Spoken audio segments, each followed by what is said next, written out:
কদিন ধরে বাইরে যাওয়া পড়ে না ফুচকা খানি ওর না তোর লাগে গরু সেইরাম বানাইতাম ফুচকা কিন্তু ফুচকা বানাইবার হইলে লাগে সাদাটা আর আমার কাছে আছে লালাটা এখন কিতা করা যায় তোর লাগে লালাটা দিয়ে আজকে মানে ফুচকা দেখি কিলা হানি বলে আটার মাঝে লবণ আর তেল দিয়ে হানি করে আর আখটা কি রাখছিলাম সুজিরে ভিজিয়ে যে তোর আটা তোরে সুজি ভিজিয়ে রাখছিলাম তার বাদে আমি আটার লগে মিক্স করে নিমু সুজি গুণটা সুন্দর মতো মিক্স করে হানি একটা ডু বানাই দিমু আর অবশ্যই রেস্টটা রাখা লাগবে 10 মিনিট যাতে হলতে একলগে মিক্স এর বাদে আমি একটা রুটি লাহানি বলিলি আর অবশ্যই এটা ঠান্ডা পানি দিয়ে গুলা লাগবো আর নাইলে এটা ফুলতো নাই আর ক্রিস্পি হইতো না তো ওই গেছে আমার একটা রুটি বলা এটা এখন একটা কিছু কিছু মুখা দিয়ে আমি গুল গুল করে কাটি আর এই রুটিটা যতটা সম্ভব এটা পাতলা করা লাগবো আর পাতলা যত করাইব ফুচকাটা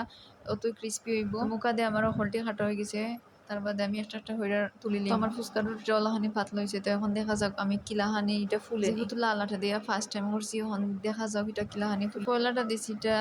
মোটামুটি ফুলি গেছে যতটাই ভাবছিলাম যে ফুলতো না কিন্তু তার থেকে বেশি ফুলছে দেখা যায় যাই ফুলছে এটা আমার কাছে বাক্কাই ফুলছে কারণ আমি এটা আশাই করছিলাম না যে এই আটা দিয়ে ফুচকা বানানি যায় একটা একটা হইরা আমি হলটি ফুচকারে সুন্দর মতো বাজি দিলাম আর হলটি ফুচকায় সুন্দর মতো ফুলি যায় অবশ্যই ফুচকাটা দিয়ে লাহানি তেলের মাঝে ডুবাইলে ফুচকাটা ডাবল ডাবল ফুলে তো হলটি ফুচকাটা আমি এখন সুন্দর মতো উল্টে উল্টে দিলাইমো কিন্তু সুন্দর নর্মাল এত বেশি হাইও না এত বেশি লো না লাহানি আগুনের মাঝে আমি বাচ্চা নাইলে বেশি হাই দিলে আবার ফুচকা কিন্তু বেতল হয়ে গেছে আমার ক্রিস্পি লালাটা দিয়ে ফুচকা বানানো